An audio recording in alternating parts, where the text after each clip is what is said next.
Guys আজকে আমি আমার এরিয়ার এমন ভয়ানক কিছু জায়গায় যেতে চলেছি যেখানে যাওয়াই বন্ধ করা হয়েছে। আর শেষের যেটা দেখাতে চলেছি সেটা তো গোটা এরিয়া ভাই। শুরু তো করবো সব থেকে ভালো থেকে সব থেকে ভয়ানক অবধি। এর জন্যই আমি এসে গেলাম সিটিআইতে, যেখানে আমাদের সেই হন্টেড হাউস স্থাপিত হয়েছে, যার পাশেই দেখা যাচ্ছিল ঘন জঙ্গল, যেখানে কেউ আসে না।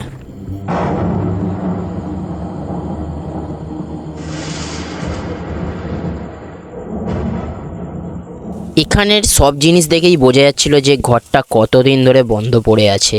হন্টেড বলা যাবে না, কিন্তু পরিত্যক্ত বলতে পারো, কারণ এখানে কেউ থাকে না। তো চলো যাওয়া যাক অন্য আর একটা হন্টেড হাউসে। এখানে সময় নষ্ট না করে বেরোতে হবে আমাদের, কারণ এর পরবর্তী হন্টেড হাউসে যেতে হবে, যেটা এরই সামনে অবস্থিত আছে। এই ভৌতিক ঘরটা থেকে বেরিয়ে আমরা এখন অন্য আর একটা জায়গায় যেতে চলেছি, যেখানে থাকতে চলেছে অন্য আর একটা হন্টেড হাউস। আমাদের এখানের রাস্তার এই পাশের ঘরটাকে বলা হয় হন্টেড হাউস।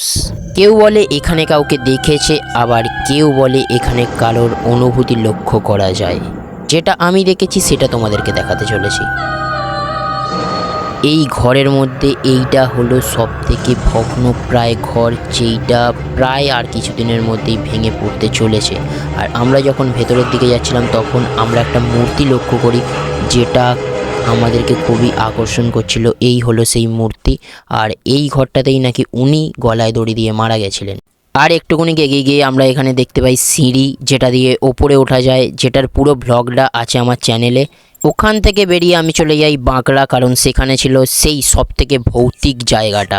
আর এই হলো সেই সব থেকে ভয়ঙ্কর এরিয়া যেখানে আমি এখন আছি। বেরিয়েছিলাম আমি অনেক আগেই, কিন্তু আস্তে আস্তে এখানে সন্ধে হয়ে যায়, কারণ এখানে শীতের বেলা, বুঝতেই পারছো এখন শীতের বেলা চলছে। আগে যাই আর তোমাদেরকে দেখাই যে এর আরো ভিতরে কি দেখতে চলেছি আমরা। তাও তো এখানে লোকালিটি আছে। আমি ওখানে এমনও কিছু ঘর দেখলাম যেগুলো লিটারালি দেখেই বোঝা যাচ্ছিল যে বছরের পর বছর ধরে পড়ে আছে, এবং এর ভেতরে যাওয়া তো দূরের কথা, এর আশপাশ দিয়ে লোকজন যেতেও ভয় পাচ্ছিল, কেন জানি না, কিন্তু আমি ওখানে একাই ছুটে গেছিলাম।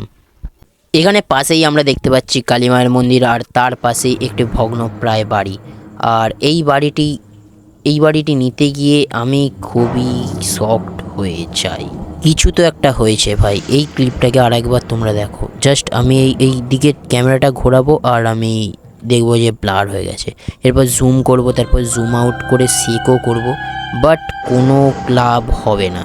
কিন্তু অন্য ঘরগুলো এরকম আমার সাথে হচ্ছিল না, কেন জানি না। ওই ঘরটাতেই আমার সাথে এরকম হলো যে আমি জুম নিতে গিয়ে জুম ব্লার হচ্ছিল। হরর মুভির মতন রাস্তা, হরর মুভির মতন ঘর, আর হরর মুভির মতন জঙ্গল আমাকে হাত ছানিয়ে দিচ্ছিল। এখানে থাকা খুবই বিপজ্জনক ব্যাপার আর খুবই ভয়ানক। দেখেই তোমরা হয়তো বুঝতে পারছো যে জঙ্গলে ঘেরা পুরো জায়গাটা।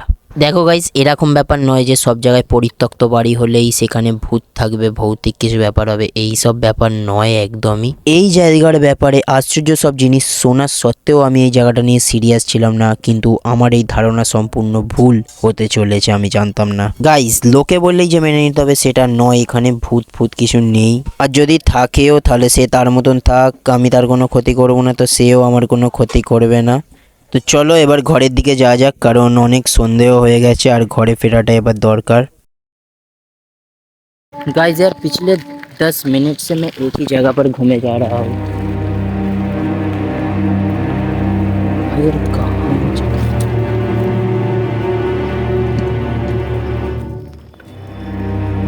यार कहाँ जा रहा हूँ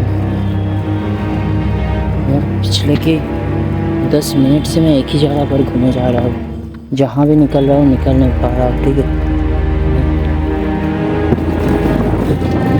गाइस, मेरे को पता नहीं है मैं कहाँ घुस चुका हूँ।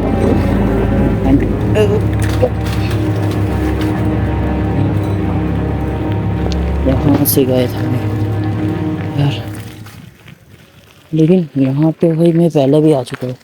रोड, मेन रोड देखा है भाई, मेन रोड दिख गया।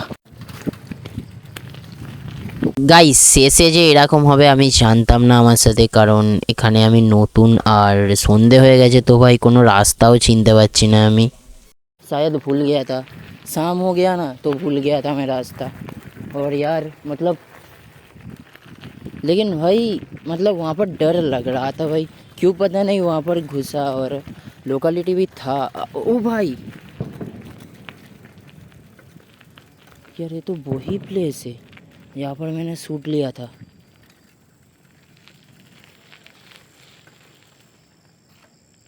यहाँ पर शांतु ने कॉल किया मेरे को, मैं तो यहाँ पर ही शूट लिया भाई।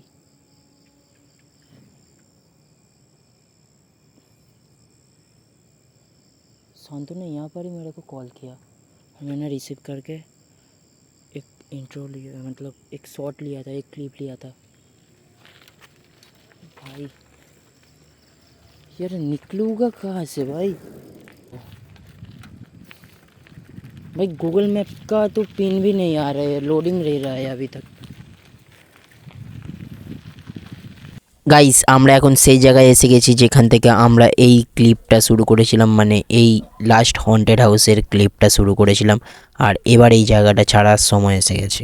একটা কাকা আমাকে রাস্তা বলে দেয়, কারণ সে এই দিকেই আসছিল এবং তার পিছন পিছনই আমি এসে দেখি এই জায়গাটায় আমি ছিলাম। আর হয়তো সন্ধে হয়ে গেছে বলেই আমি এরকম ঘুরে গেছিলাম, তো হতেই পারে, কারণ একটু দিনের বেলার দিক করে এসেছিলাম আর এখন রাত হয়ে গেছে। তো এই একটা ঘটনাই আমাকে এখানে চমক দিয়ে দিয়েছিল এই পুরো এপিসোডের মধ্যে। আর অন্য আর একটা এপিসোডে ভৌতিক আর একটা সিরিজ নিয়ে আমি আসতে চলেছি খুব শিগগিরই।